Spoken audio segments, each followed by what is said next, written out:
Igen. Maga az ezotéria meghatározása is nagyon érdekes, ugye, amikor azt mondjuk, hogy olyan ősi, bár megnézem pontosan, nehogy rosszat mondjak, tehát számos olyan ősi irányzat, ami a modern korunk tudományos világképében nem illik bele.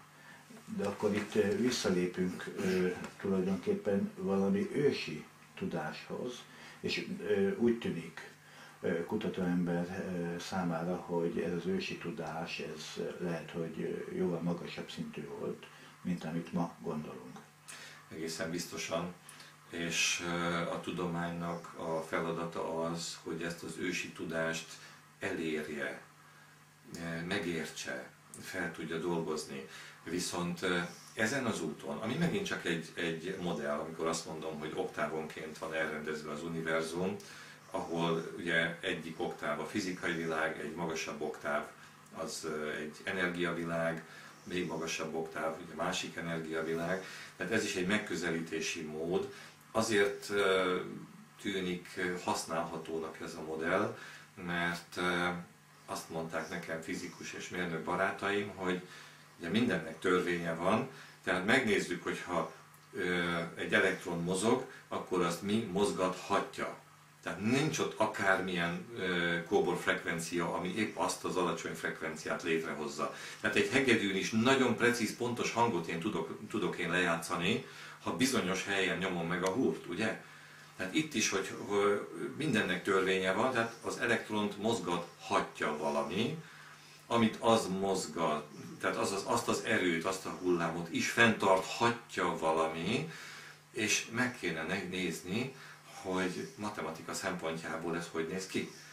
Tehát mire van lehetőség, és hogyha matematika segítségével közelítünk ez a magasabb rezgésszámon létező világhoz, ha már ki tudjuk számolni, hogy mi van az anyagi világ hátterében, én úgy gondolom, hogy az nagyon sok mindenben segítene, például abban is, hogy esetleg kommunikálni tudjunk azzal a magasabb rezgésszámú energiavilággal, meg nem utolsó sorban abban is, hogy energiához jussunk. Hiszen hatalmas energiának kell lennie annak az energiának, amely az egész anyagi világot egyfolytában mozgásban tartja. Nyilván ennek is megvannak az előnyei és a hátrányai. Az előnye az volna, hogy nem szennyezzük a környezetet azzal, hogy elégetjük a gázt, az olajat, a szenet. A hátránya az az volna, hogy az egyszerű embert, és ilyenből sok van, nem érdekli, hogy honnan jön az energia. Csak használni akarja, és jelen fejlődési szintünkön mi az energiát úgy használjuk, hogy nagyon sok mindent, ami a természetben előfordul, olyan szemétté alakítunk át, amivel a természet már nem tud mit kezdeni. Tehát, hogyha több energiához jutunk hozzá ezzel a gondolkodásmóddal, akkor még nagyobb szeméttelepet állítanánk elő a Földön, és még gyorsabban. Tehát itt nem arról van szó, hogy minél hamarabb tiszta energiához jussunk, hanem arról van szó, hogy meg kellene értenünk, hogy hogy működik az univerzum, hogy működünk benne mi az, ami valóban fenntartható életet, nem fejlődést, fenntartható életet biztosít, és megpróbálni alkalmazkodni az univerzumnak a törvényeihez. És hogyha tudunk ezekhez alkalmazkodni, akkor tudjuk biztosítani magunk számára a harmonikus létet. És nem biztos, hogy ez az út, amelyiken most járunk, célra vezető. Sőt, azt mondanám, hogy biztos, hogy nem az. Hiszen olyan mértékű, olyan mennyiségű szemetet állítottunk elő, olyan mértékben szennyeztük a légkört és változtattuk meg az összetételét, hogy most már csak kapkodjuk a fejünket, hogy hol itt csap le egy vihar, hol ott csap le egy vihar. Olyan mértékben kizsákmányoltuk ugye az olajat, a szenet, az esőerdőket, hogy megbontjuk, vagy megbontottuk már a földkéreg egyensúlyát. Csak hogy a földkéreg egy lávarétegen úszik. Tehát ő képes ezt az egyensúlyt helyreállítani, hiszen a víznek a sűrűsége sokkal kisebb, mint a kőszikláé.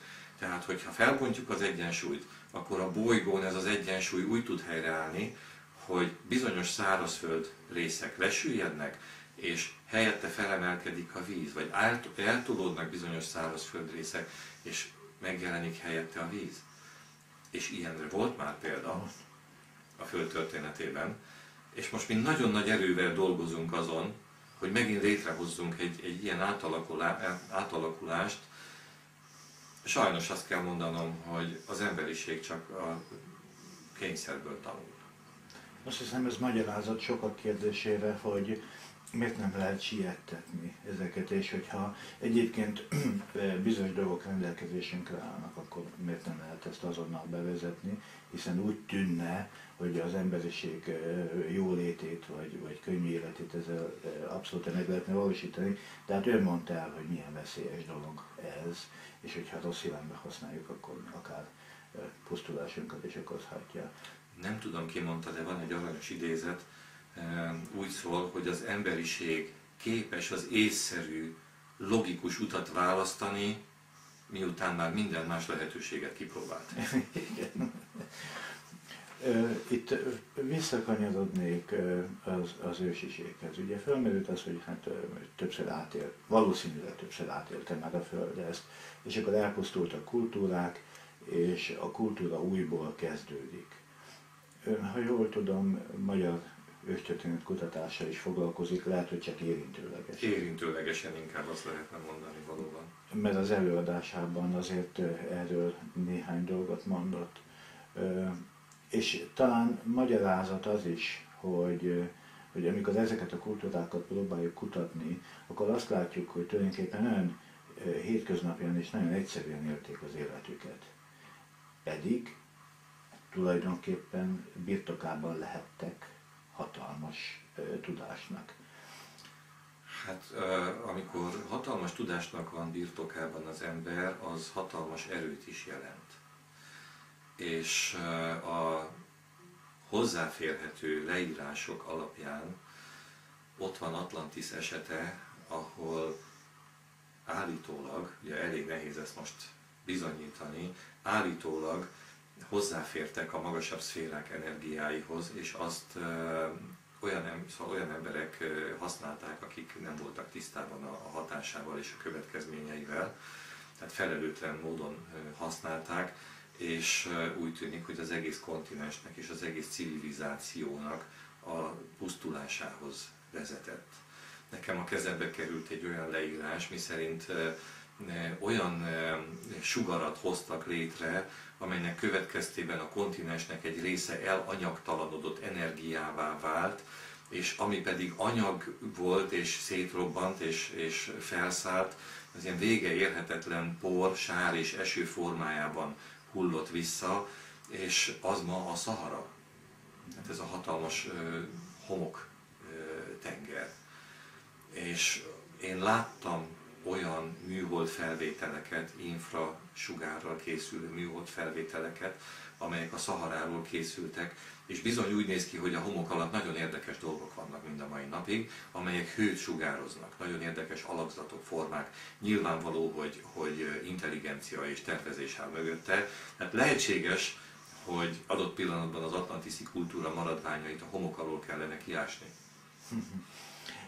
Erre vonatkozóan van egy történészünk, Tácsi István, aki Atlantiszt nem is az Atlanti-óceán valamelyik részére helyezi, hanem a Nílus torkolati vidékére, és arra a részre, amit már elöntött a tenger. Tehát ott körülbelül a földközi tenger vonatkozásában 300 méter cirka szint emelkedés volt, és ő oda teszi, és azt gondolja, hogy az egyiptomi civilizáció egyfajta maradéka, vagy valamiféle továbbélése az Atlantiszinak.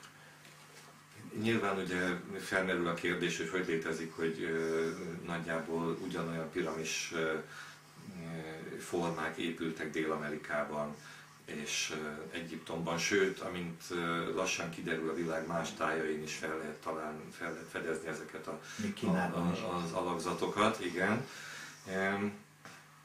És az is nyilvánvaló legalábbis számomra, hogy nem akkor épültek, amikor a régészek ezt datálják.